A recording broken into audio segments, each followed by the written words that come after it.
Mga kapatid, sa mga panahong puno ng pagsubok at sakuna, huwag nating kalimutan ang ating likas na tatag at pananampalataya. Ang bawat unos na dumadaan ay nagiiwan ng mga bakas, ngunit hindi nito kayang wasakin ang ating diwa.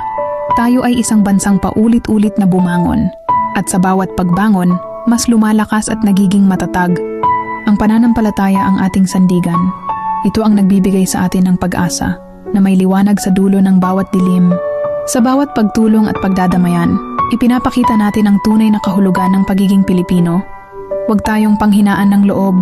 Sa bawat isa sa atin, mayroong lakas na magsisimulang muli.